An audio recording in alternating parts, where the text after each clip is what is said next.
Hello, everyone. Thank you for joining. My name is Paul Rice. I'm the head of marketing here at Ecom Engine. I still see some participants rolling in. Thank you so much. I see some good names on there that I'm familiar with, some great customers of Ecom Engine. We have a great webinar planned for you today. A lot of people believe that a successful direct-to-consumer business is not compatible with also selling on Amazon, and that's just not true. With the right strategy, Amazon can coexist with and even improve your brand's direct-to-consumer presence. And I'm here today with John Giorso. He's the founder and CEO of Orca Pacific. John's going to share how to effectively build an Amazon sales channel while protecting your direct-to-consumer retail business. We'll dig into opportunities to utilize direct-to-consumer momentum to help your growth on Amazon, and also how to drive additional direct-to-consumer website traffic with Amazon advertising. John, welcome to the webinar. Thank you for joining. Please give us a quick overview of you and your company. Yeah, thanks, Paul. Appreciate it. I am the founder and CEO of Orca Pacific. We are now part of S4 Capital and Mighty Hive.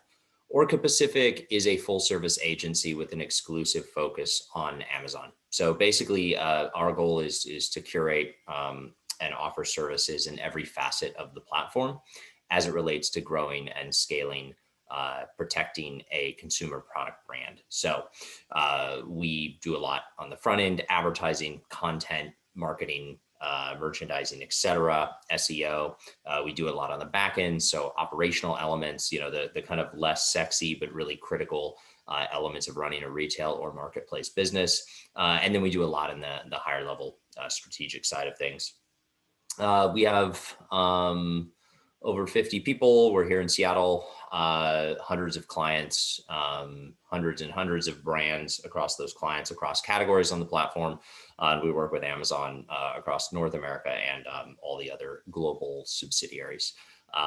So that's kind of, who we are and what we do. I've been doing this about 10 years. And yeah, happy to get into the discussion here. Awesome. Thank you for that. And again, thank you for joining.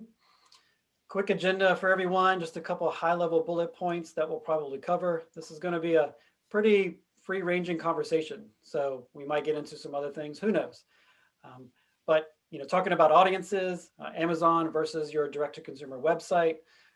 We're going to cover taking advantage of Amazon content, how you can do that with your retail website, some best practices for promotions, utilizing the fulfillment network or yours versus Amazon's, and operationalizing your business strategy on Amazon. All good points. I know these are all very important topics. We have a lot of customers that do both. I think the majority of our customers have a website or website presence or retail presence while selling on Amazon. So it's important for a lot of people. And I can see our list is kind of full here. I am going to pull up some questions for you, John, that I prepared. Hold on, give me 1 second here. Sure. All right. And I apologize because I lost my window.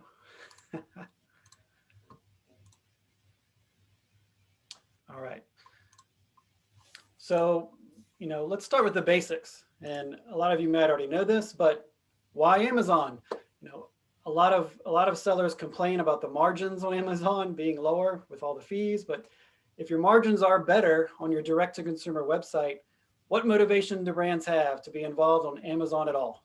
Yeah, so your margins will be worse on Amazon and any marketplace or retailer compared to direct-to-consumer, probably for obvious reasons, right? Amazon has to make money, so they charge fees. There's other associated fees, etc. In my experience, there is a significant amount of incremental traffic and customers on the Amazon platform that will never go to your direct-to-consumer site.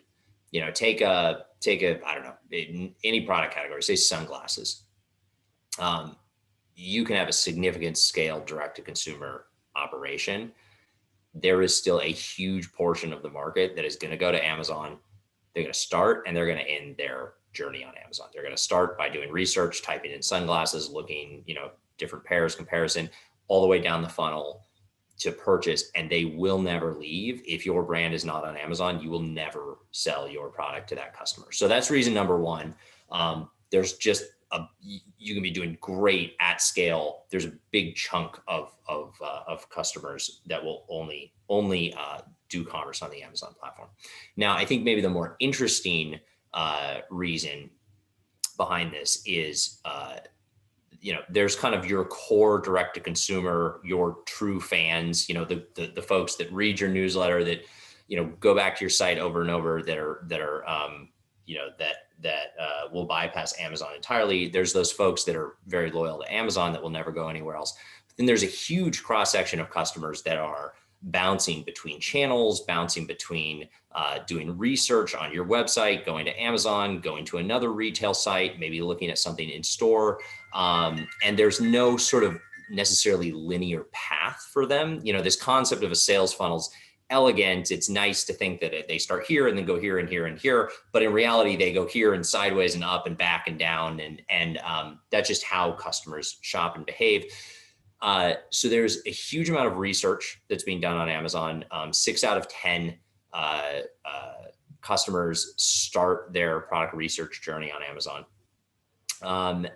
There's a huge amount of kind of discovery that's being done on the platform. Obviously, a lot of purchase intent. So my belief here and what we've seen play out is that if you execute an Amazon strategy in the right way, there's a tremendous amount of incremental opportunity in terms of just pure sales. There's a lot of kind of synergy between direct to consumer and Amazon that is self-reinforcing. So they may get more educated, more comfortable on Amazon and then buy on direct to consumer, or vice versa. And if you do that in the right way, and we could talk about this later, you can kind of have your cake and eat it too. You can execute a strategy that where you have a lot to gain without giving much up in terms of pricing integrity, image in the marketplace, et cetera. And John, I know a lot of people do exactly what you say. They start at Amazon, they end on Amazon. Do you see any demographic differences? Is it majority a majority of an older crowd that always does that, or a younger crowd, or is it a mix? Where are some trends there that people could potentially use? Yeah, we don't see a huge demographic differentiation. You're going to get kind of all demographic mix in both cases. There tends to be more trust in Amazon than in kind of other, direct to consumer sites. So I think the sort of the core Amazon fans are going to skew a little bit older versus kind of your core direct to consumer audience that you're able to capture. And then generally, by far the biggest users of Amazon are Prime members. Now, Prime membership has such a massive household penetration at this point. You could almost say that basically all Americans are Prime members. That's not literally true, but when you look at some 70-80% of American households have Prime memberships, that basically is aligned with the 70 or 80% of American households that have credit cards. So, I mean, there's kind of an unbanked, mostly cash kind of segment of the US, but they're not going to your direct to consumer site most likely anyway. So there's pretty much a perfect overlap in terms of kind of folks that are regularly shopping on Amazon and folks that you'd be trying to capture with a D2C strategy. So it's not, I wish I had a better answer to this. I wish it was like, oh, there's this really, perfect kind of alignment demographically, and these folks are here and these are here. But the reality is, like, it's messy. There's a lot of activity, between different groups kind of bouncing between direct to consumer, if you want to call that a channel, and Amazon. Makes sense. And personally myself, I vary. Sometimes I go straight to Amazon, and I can't really say why, but sometimes I do. And sometimes I start elsewhere. Sometimes I love to buy from the little stores, and sometimes I just don't. Yep. So, yeah. I agree. No clear delineation there to say one or the other. What kind of misconceptions do brands have? Brands that have a strong direct to consumer presence. Yeah. What kind of misconceptions do they have about Amazon itself? I think the biggest misconception they have Well, there's a couple. And these aren't even necessarily misconceptions because you don't do things the right way, they can happen. But if you do things in the right way, you can avoid them, right? So the first misconception is that Amazon cheapens your brand, either literally, as in they drive the price point down in the marketplace, or figuratively, as in we're kind of a, a more luxury brand, higher end, we have a certain image we're trying to curate, and Amazon's like this big mall, white background, just, bunch of kind of stuff, thrown across the site. And we don't want to be in that experience. We want to have kind of an exclusive, gated style experience. Amazon has gotten a lot better and a lot more sophisticated over the last few years. So I'll address the pricing one first.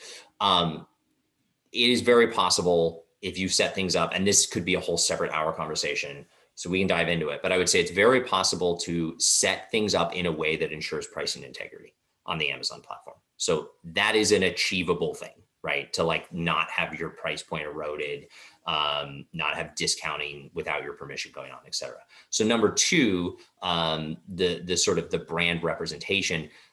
There are a lot of avenues now that Amazon has created. They won't do it for you. It's a platform, but they've set up ways to really set up I would say a very strong kind of branded experience on the platform.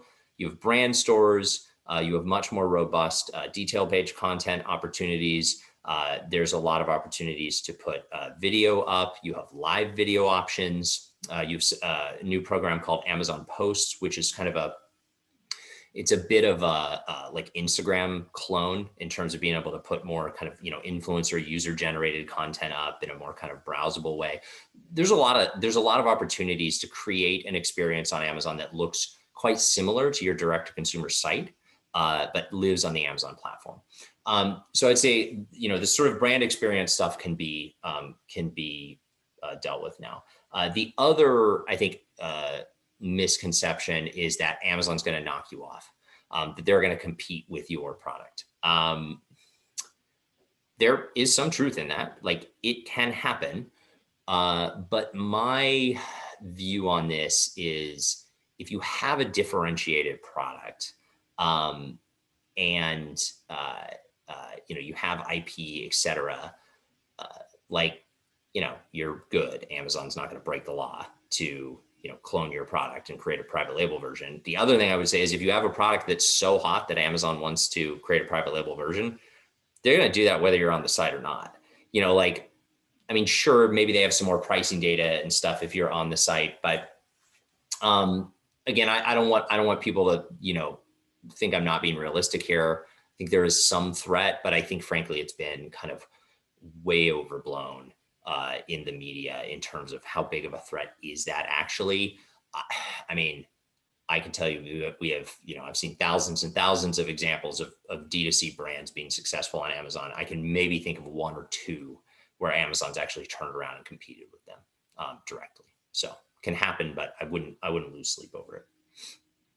Makes sense. It gets a lot of press because it feels scary, but yeah, like you said, it's pretty rare occurrence anyway.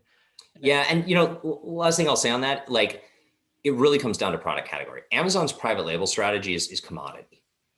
If you're making wood hangers, if you're making, white socks, if you're making, baking soda, then yeah, Amazon's coming out with a private label version of that for sure. If you're making, which as a direct to consumer brand, you should be differentiated in some way, a differentiated product, you have IP, et cetera. That's not where Amazon's focused anyway. It's too hard. Just is like, takes a lot of work. So. Right. And the volume's not there. Yeah. They're all about volume. Yep. Makes sense. I'm surprised if anyone still makes white socks, just plain white socks, but I'm sure there's out there that yeah. Still lots and lots of, I think Amazon probably sells more white socks than any retailer out there. You'd be amazed. I wouldn't be surprised to hear that though. Yeah. So next question, what are some of the top differences between the shopping experience when someone's shopping for your brand or on your store or your products on Amazon versus your website? I think a lot of people feel like they know these, but maybe you have some some thoughts that people haven't thought about? Well, the biggest difference is every one of your competitors and 1,000 others you've never heard of are competing with you on Amazon, where on your own site, it's your own site, it's just you. That's obviously, well, that's obvious, right? But I think the more interesting topic there is, so what do you do about that? I mean, I think first it's important to be realistic that there's organic results and there's paid results. You're going to have competitors seeding their listings above yours with Amazon search advertising, sponsored ads.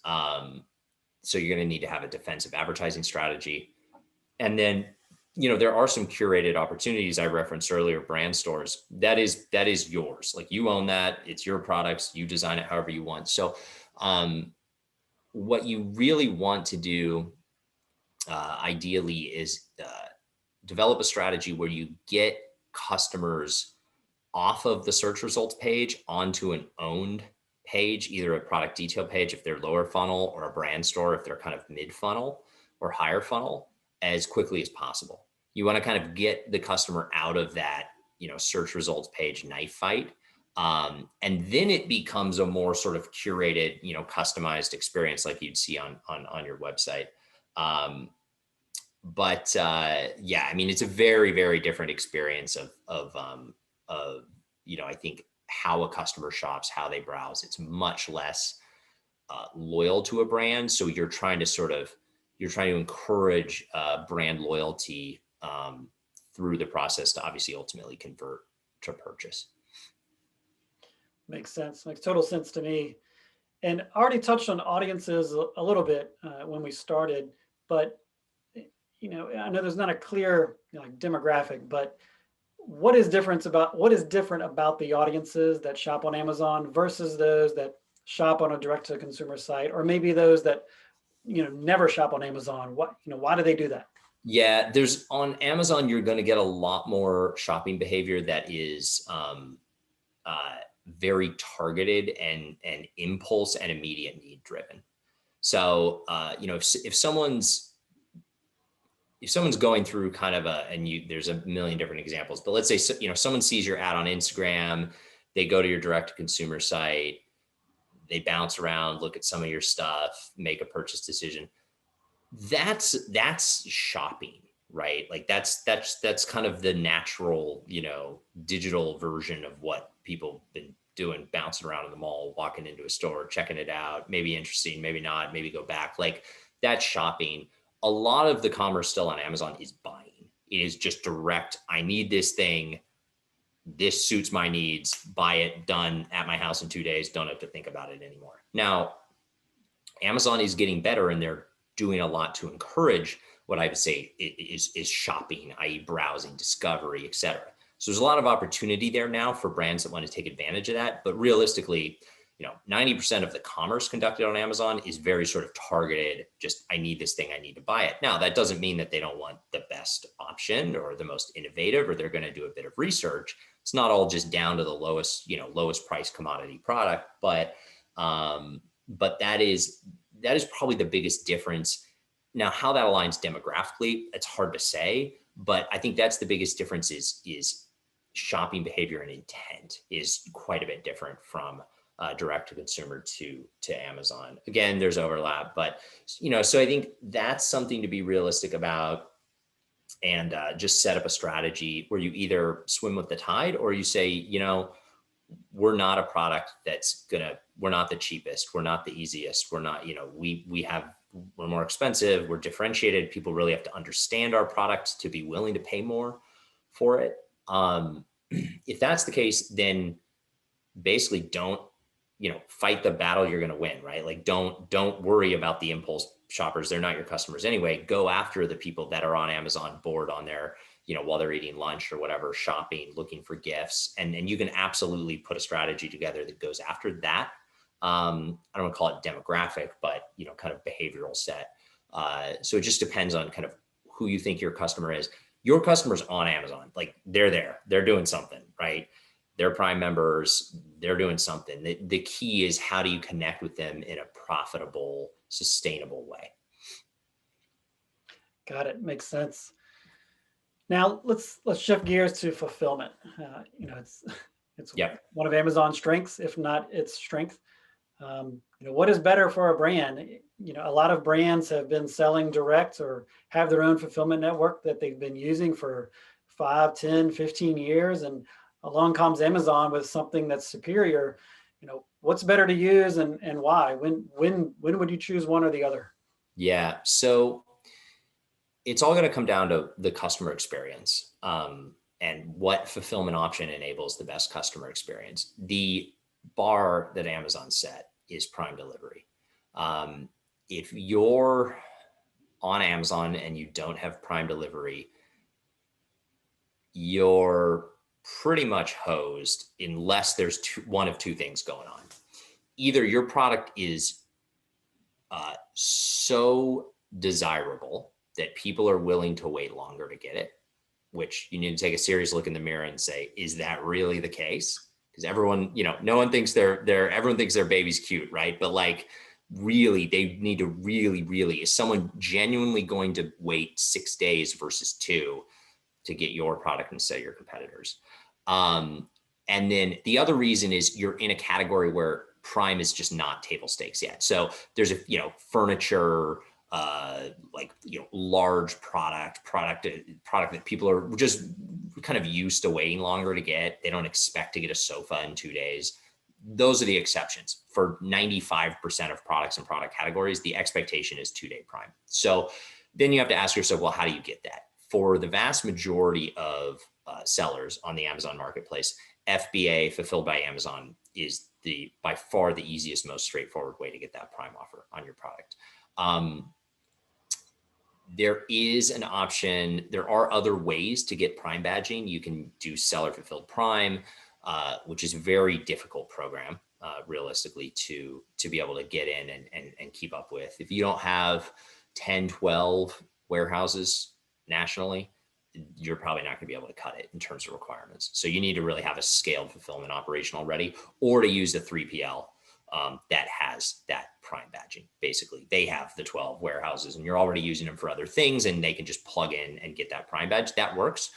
But really, unless you're one of those kind of exception cases, I would say if you're not going to have a Prime badge on your product, I don't think it's worth being on the platform. Just straight up, I think it's that black and white. The expectation is customer expectation is very, very clear at this point in terms of what they expect in terms of delivery. So Definitely.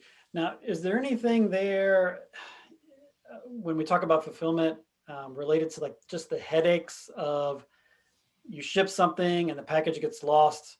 If you're doing it yourself, you've got to reach out to the carrier. But if it's Amazon, it seems like that could be a lot that's simplified for the seller or, for the actual merchant. Is there any truth to that?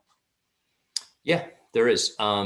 Amazon handles the forward and reverse logistics to the customer on the outbound side when doing FBA. They handle the customer service for the most part. If it's like damage in shipping, something like that. If it's an actual like sort of there's a weird product issue, you're still probably going to have to deal with that yourself as the manufacturer. But if it's a fulfillment related customer service issue, they handle all that. They're obviously very, very good. If you run your own fulfillment, you're now if you're a direct to consumer brand, you're used to doing this. Like it's going to be much closer to what you would do through your own site. You're going to have to deal with directly with the customer and with shipping, and my product didn't arrive, and open a ticket and talk to them and figure out what's going on. And I want to do a return, and now that's on you. Like, so you have to do all that just as you would through your own site.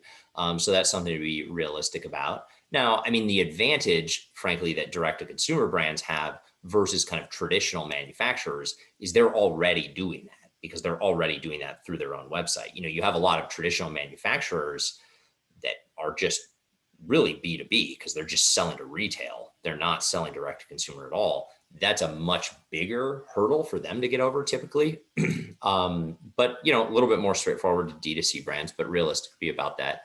There's a couple of questions that came in. Do we want to address those quickly? Sure. We have one here. This is from Kathy. She says, if I'm not offering Prime shipping, are my products not showing up for Prime customers? They are showing up for Prime customers. They just won't have a Prime offer. So they'll say, ships in, sold by your company name in 3 to 5 days, in 5 to 7 days, in 10 to 15 days, whatever your kind of standard delivery promise is. And Amazon will auto calculate that based on just the actual data. So they'll still see it. It'll still show up, but it won't have that Prime badge and it won't have that Prime offer. And there's also a very prominent filtering mechanism that is not default, but is very easy to click that box when looking at search results that said only show Prime offers. And lots of customers click that filter. And if that happens, then you won't show up at all. I often click that myself. Yeah, same. If it's something I know I need quickly, I'm not going to search through. I just show me what's Prime. I'll start there.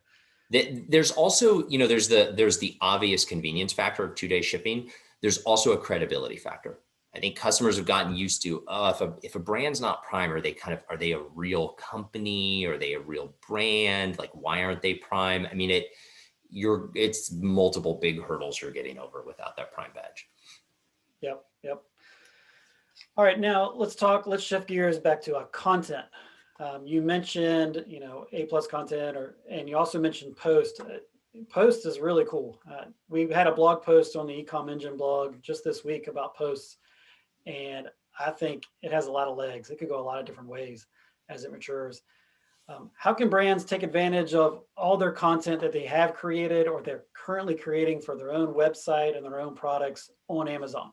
Yeah. So on Amazon, you have a couple sort of core elements of content. You have basic and A+ or enhanced content. So basic content is 8 images, 1 or multiple videos, and then the very basic stuff, title, bullet points, price, etc.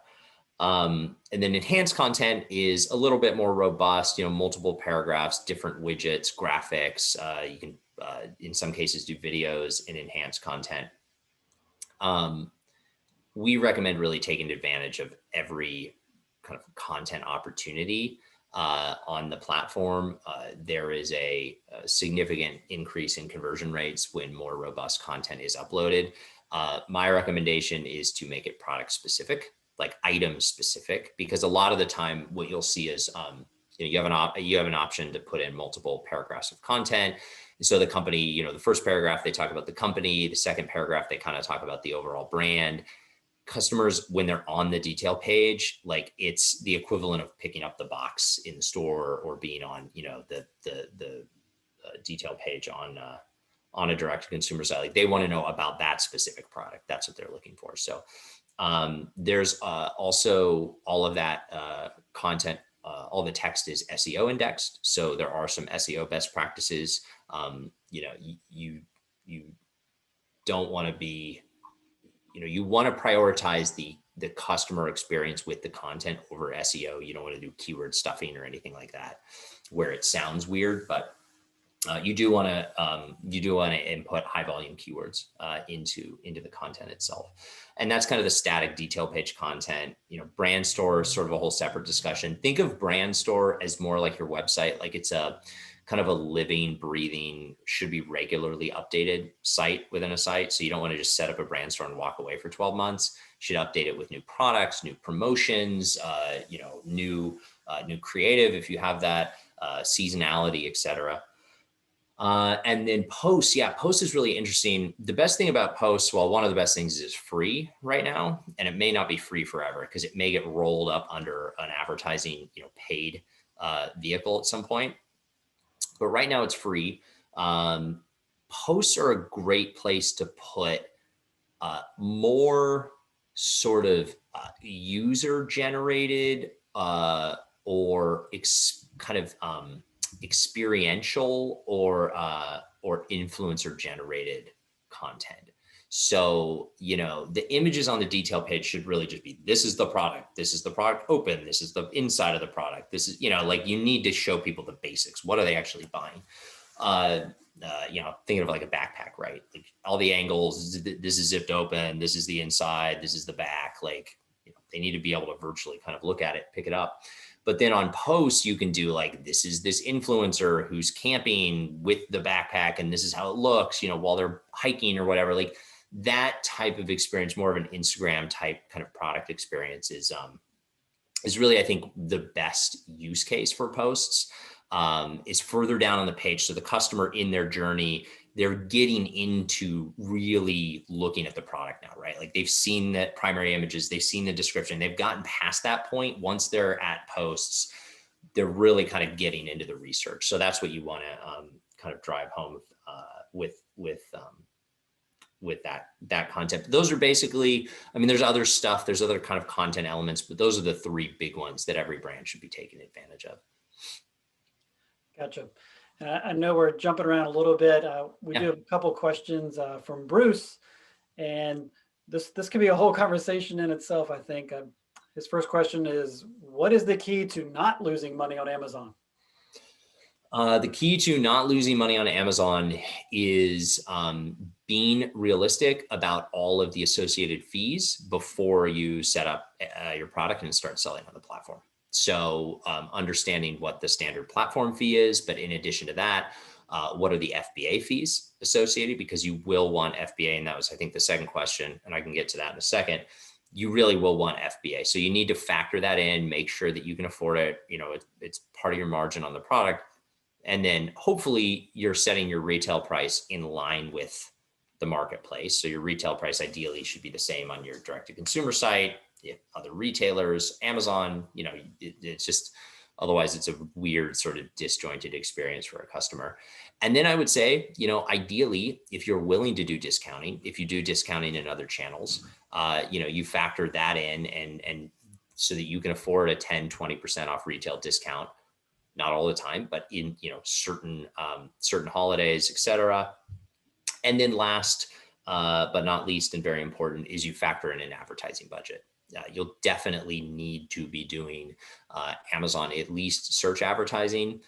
It's a decent range. I would factor in 5 to 15% usually for an advertising budget.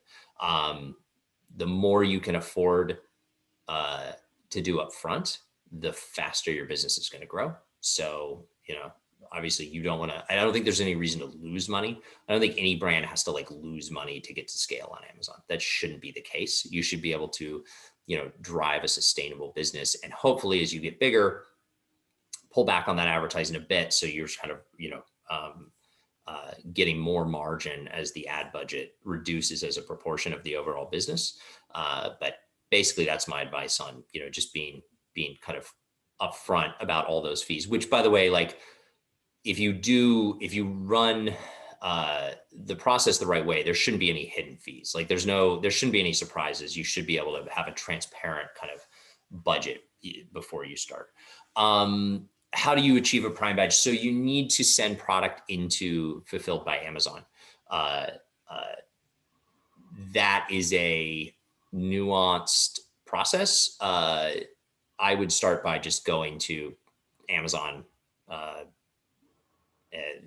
would just Google Amazon FBA setup.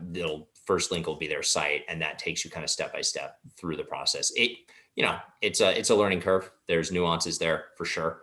It's something that we help a lot of brands, kind of guiding them through. But certainly you can figure it out. It's a process and kind of a learning curve. So. Right. And like you said, you mentioned advertising. I guess the only time you don't need to advertise is really when you have that unicorn product, like you said before, where you don't need Prime because it's so popular. But I'll tell you this, not realistic. Bose advertises, Apple advertises. When Nike was on Amazon, they advertised. Yeah, because here's the thing, you need to defend your brand at minimum. If you're Apple, sure, maybe you don't need to advertise, but mere mortals, I think it's table stakes. It's a pay to play platform in a lot of ways. If you're not paying, you're not showing up in front of customers. I mean, that's not literally true, but to give some real data on this, about 5 out of 10 of the first product listings on any page are paid. So, if you're not paying for some of those, even if you're, number 2, number 3 in search, you're going to have, all these paid listings ahead of you. And unlike Google, I think this is an important thing to understand for folks coming more from the D2C background. Paid search on Amazon, so advertising, directly influences organic. So you can't pay to change your organic ranking, but paid search creates more visibility, more glance views, more research on the product, hopefully more purchases. And those triggers factor directly into the organic ranking algorithm. So we see this. I mean, we've had big ad budget increases. We've had at times clients cut off advertising, usually against our recommendation.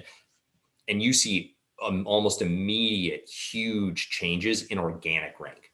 So if you're not advertising, you'll probably never have the organic rank. And you certainly won't then have the paid rank. So yeah, it's part of the deal, really. And since we're talking about, Amazon and direct to consumer, it feels like one of the other huge benefits of advertising is the data you get, where you get to see the ASINs or the search terms, and you could probably take that back to your own off Amazon advertising efforts as well. Yeah, I mean, there's a lot to learn from participating in Amazon advertising and just the Amazon platform. Overall, you're getting reviews, customer feedback, et cetera. There's other data points to look at. But yeah, I mean, on the search side, it's all keyword driven. So those learnings from especially from a keyword perspective, can be extremely valuable in using those, back in your D2C strategy. The inverse is true as well. I mean, we definitely, like, if we were just getting started on Amazon and someone had kind of, at scale Google AdWords, other keyword research they were doing in another channel, we would definitely take that. It's not one-to-one applicable. Amazon has nuanced differences. People search in different ways for different reasons, but it's a good starting point for sure. Great. And we have a lot of great questions coming in. We'll try to get to all of those.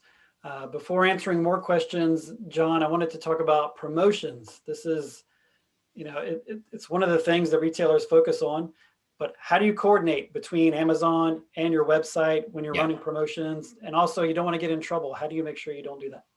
Yeah, so my general recommendation on this is you should sync up promotional activity. If you're doing 20% off for 3 days on your website, you should offer that on Amazon. There's a couple reasons for that. So one, I think it's just a better customer experience.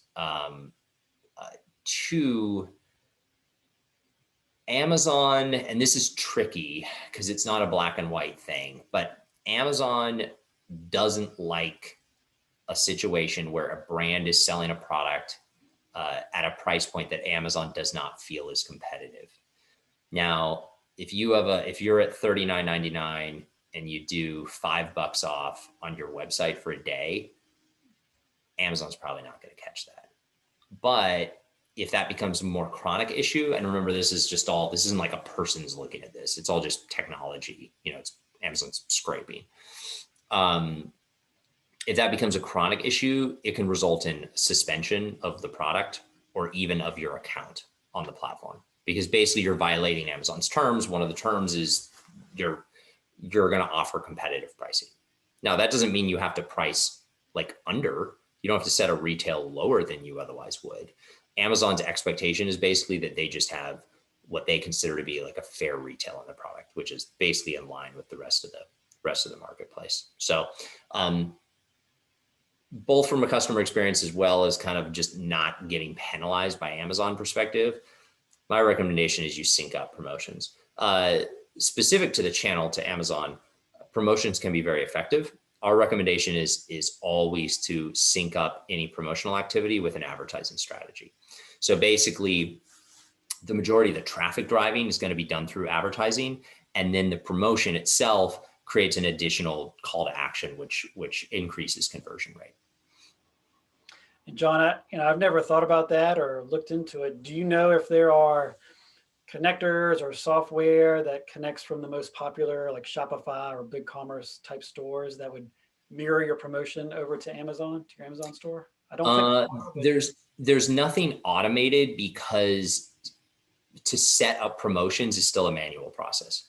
So there's no like API that you can send promotions to Amazon. Uh,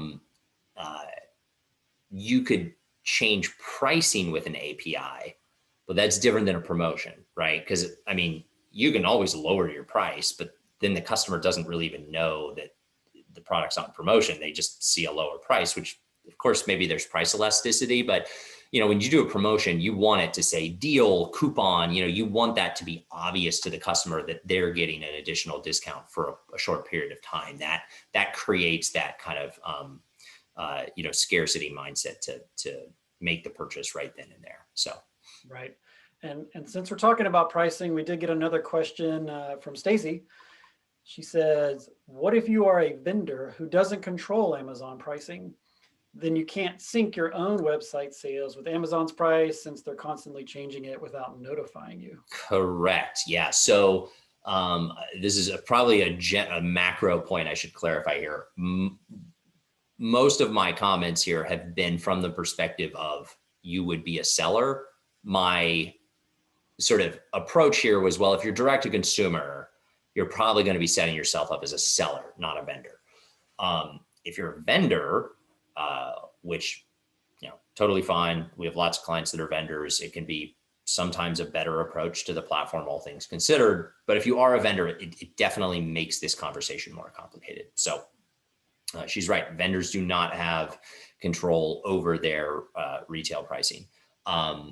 My general recommendation would be to try to sync up. If you're doing deals, try to sync up that deal across channels, across other retailers, across your own website. Now that can be tricky if your website's at 39 and Amazon's at 34 because they're matching Walmart, who's also at 34, and then you're offering 20% off, but that percentage is different on Amazon versus your website. I mean, that it gets complicated, and I understand that. I would say, on the vendor side, Amazon's going to price match deals. So there's kind of two ways to approach this. You can either run the deal on your own website or another retailer, and then just wait for Amazon to price match it, and they will, and they're just taking the hit out of their own margin, which is good for you in the sense that you don't have to reduce the price and pay for it.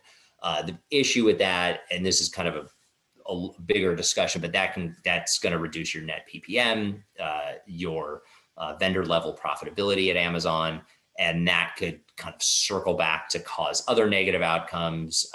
So a lot of it is kind of balancing different sort of outcomes and incentives. There's no right answer to that question. It's just going to depend on a number of different factors. Gotcha. Now back to advertising. We've danced around this a little bit, and this is two-part question because we had something from the audience come in. But what I wanted to ask, and I wanted to get your input on, was what are the ways in which Amazon advertising can actually bolster that direct-to-consumer sales channel or website?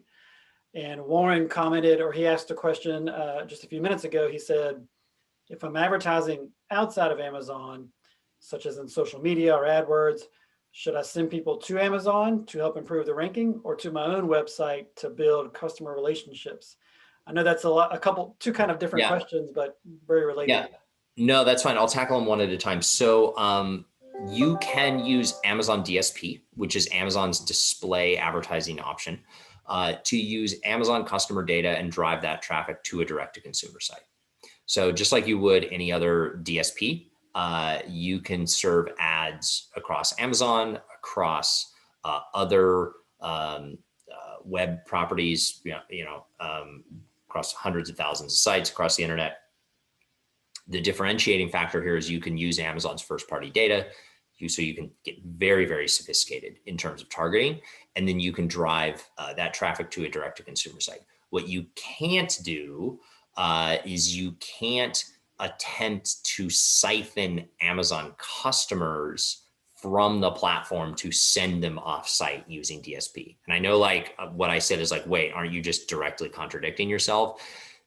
There's a nuanced way to approach this where you can take higher funnel sort of traffic and targeting and then drive direct to consumer traffic with Amazon. You just have to be careful that you're not taking a strategic approach that Amazon would see as basically like poaching their customers. So yes, you can do that and it can be very effective. The second part of the question, where should you drive traffic? Honestly, there's no right answer to this. It just depends on the overall strategy. Obviously, driving traffic to a direct to consumer site makes a lot of sense for obvious reasons. Driving traffic from off Amazon to the platform can also make a lot of sense, can absolutely help. If you were just looking at converting a sale, the obvious answer would be direct to consumer because you're going to make a higher margin. But with Amazon, there's a flywheel effect. Unlike a direct to consumer site, Amazon has real deliberate sort of programmed in widgets, the way they do measuring and the relevancy ranking, the way they kind of determine what products to rank when is a flywheel effect. And one of the biggest elements that Amazon looks at in the flywheel is how many customers are looking at a product, how many customers are going to a product page. Amazon ranks offsite traffic very highly because it not only improves the fact that people are looking at that product, it's bringing people in the door to the site overall. So it can be off Amazon traffic drivers can be very effective in an overall kind of build your Amazon business, spin the flywheel faster strategy. So again, it's just going to come down to like what's best and what budget. What I would say is do both and then beta test it. Like do both, compare them. What's the impact on Amazon? What's the impact on D2C? What's the margin difference look like? And then, kind of make a strategic decision from there. And we've seen examples too, where, I mean, if you run out of inventory yourself, maybe you are sending out emails or advertising off Amazon to get people to that Amazon listing because there's a short time frame before a holiday or something like that. And you want to get rid of that inventory, and that's the only way you can do it. Sure. Yeah. All right, we've got a few minutes left, and one question I definitely wanted to get to was, do brands typically have their own or their own team operate their Amazon business strategy? And should they do that? Or, what should they do? What's the easiest way for a brand to make sure that they're in sync with promotions and advertising and everything else? So here's what you have to do, in my opinion. You have to have Amazon specialists and you have to have specialized technology for Amazon working in tandem with one another. You can do that internally, or you can do that with an agency. Not doing that at all would not be my recommendation. Having the person that knows some stuff about marketing and maybe does Google AdWords, like go figure out Amazon. 5 years ago, you could do that and be okay. Like you could win. You could sort it out. You could kind of grind through it and figure it out. Amazon is a lot more sophisticated. It's a lot more technical than it used to be. It's very, very specific. At a high level, we can make these big comparisons. Oh, D2C is this and Amazon's this, and that's fine. But once you get into the weeds of it, it is a technical practice. As just a sort of maybe like we used to hire sort of a lot of generalists and train them up, and that was okay in our agency. Like today, we're hiring people that have years of experience working in this platform because there's no way to shortcut it. So I would say that to do things right, you really need a focused team, and then the technology side as well. Also, the last thing is like competitors are getting a lot more sophisticated. So the platform is far more competitive, and those competitors are far more sophisticated than they used to be as well. You have big private equity groups, venture capital putting tons of money into technology and brand incubators and all kinds of different kind of structures around this. So Yeah. My recommendation is like, it's okay to test things and try things and, nothing wrong with that. But if you're really gonna take a serious shot at a business on the platform or scaling a business, you've got to have pros and there's different ways of doing it. Agencies, one of them, in-house teams, one of them, both, which is frankly what a lot of our clients do is they have in-house experts and then they also use us and we work together. Like that can be a very effective strategy as well. So.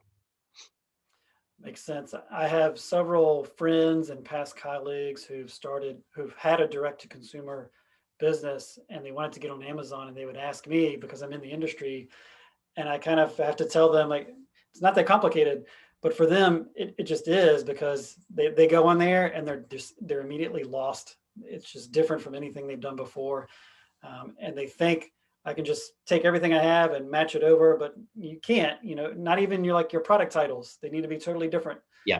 Your bullet points that you might not even have on your website. You have to have those on Amazon. Yeah. And of course, everything else you mentioned. There are a lot of moving parts. So related to that question, Kathy posted. She said, "How can a micro business afford an agency?" Um, like you may be surprised at our rates. Like we've tried to come up with services for smaller businesses and businesses that are just starting that we think we can add value in a price competitive way. Um, so that's my perspective. Obviously, it's biased, but I think we offer quite a bit of value for rates that may not like maybe lower than people think to get started. I John, think is it also how can you afford not to have an agency? yeah, I mean that's the thing. Like I think I'm trying not to turn this into a sales pitch, right? Like I think that the problem that brands run into when starting on Amazon is even if you want to hire somebody, like it's going to be pretty spendy, right? And then you also have to figure out the technology side. So that's why I think an agency may be actually a better place to start. But if neither of those are in the budget, then I think what you have to do is basically just go in and start experimenting with stuff. My recommendation is don't put a ton of like money on the line without someone to, or resources without an expert in your corner. But there's always the good thing about Amazon is it's fairly low risk. If you're just going to start kind of, upload a few items and see how it goes and upload some content, like it's fairly low risk. Don't get your account suspended. That's the biggest thing that's the one kind of risk. You don't want to do that because then you're really digging yourself out of a hole if you ever want to take it more seriously. But, it's fine to experiment as long as the customer isn't having a bad experience. They're getting what what you told them they get when you told them they get it, then you're pretty much okay to try stuff. But yeah, that's probably the best answer I can give. Makes sense. Makes sense. Well, we're wrapping up now. I wanted to thank John. Thank you again for coming on and sharing your expertise. I see that all our attendees are still on, so we didn't lose anybody along the way. That's always something that makes my day. And this is an important topic. I mean, almost everyone, like I said at the beginning, has a little bit of both. And knowing how to navigate this is certainly important. We could keep fielding questions all day, but thank you again to the audience for the questions you sent in. John, thank you. And thank you to our teams. Are there any last words you want to say, John? Yeah, thanks. Thanks, Paul, for having me. Thanks everyone for listening. If anyone wants to learn more about what we do, you can go to our website. It's OrcaPac, ORCAPAC.com. We also put out just a lot of content. So LinkedIn is a good place to find us and keep track of what we're doing. Our website, of course, and then we also have a podcast called E-commerce Deep Dive. So check that out. I think there's a lot to learn. It's an ongoing process, but yeah, this was fun.